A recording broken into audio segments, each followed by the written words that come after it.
Pagpalang araw po sa ating lahat. Ako si Godfrey Pizon and this is my devotion for today, September 25. And ang topic po natin for today is ano ang pinagkaiba ng Mormons, Jehovah's Witnesses, INC, Catholic, and Protestant.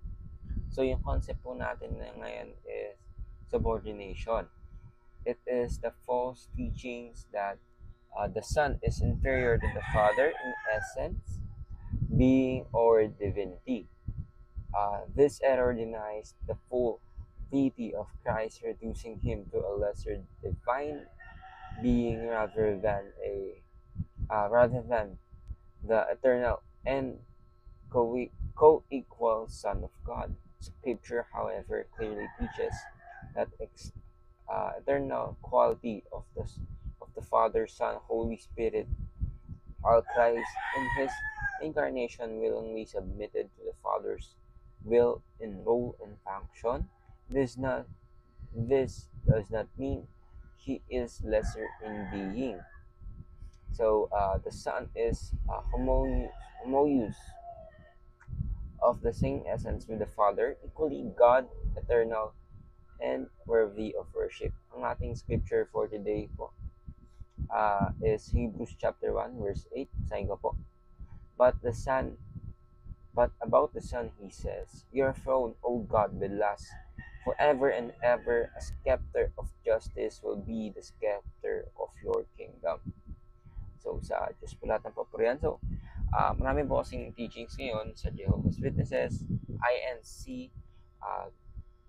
and ano ba yung example natin dito? Iglesia ni Cristo, Mormon. So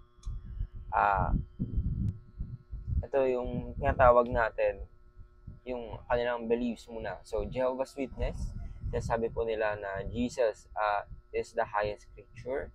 Iglesia ni Cristo, Jesus is human. Mormons, one of three gods. Roman Catholic is Jesus is a God-man sa Trinity. In Protestant, Jesus is God-man Trinity. So, sabi po nila, maraming sinasabi na, of course, ang ating Panginoon is human lang. And ang ating Panginoon is propeta lang, and so on and so forth. Pero alam naman po natin ang katotohanan kung babasahin po natin ng maigi ang Biblia ng ating Panginoon ay Diyos at tao at the same time. Ibig sabihin 100% fully human, 100% fully man. Kasi bumaba nga ang ating Panginoon dito sa langit, mula sa langit, at baka pa siya naging tao para po maligtas tayong lahat. Pero of course, ang ating Panginoong Kristo is equal sa ating Panginoon dahil nga it is stated in the Bible. So, ating teachings for today is biblical writers call Jesus God. God calls Jesus God and Lord, and Jesus is second person of the Trinity. Sabihin, of course, sa Bible nga na tinatawag ng ating Panginoon, ang ating Panginoon sa Kristo, the God and Lord.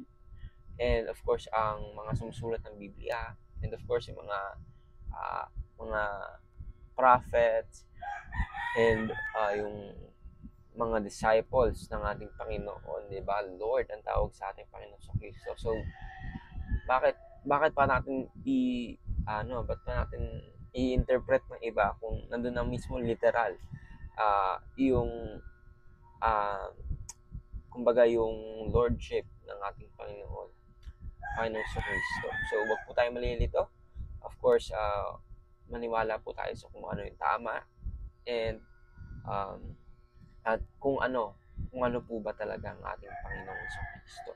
So, ayun lang po, ako si Godfrey Pizon, and this is one devotion for today, September 25. Sana po ay marami kayong natutunan, and po, and God bless.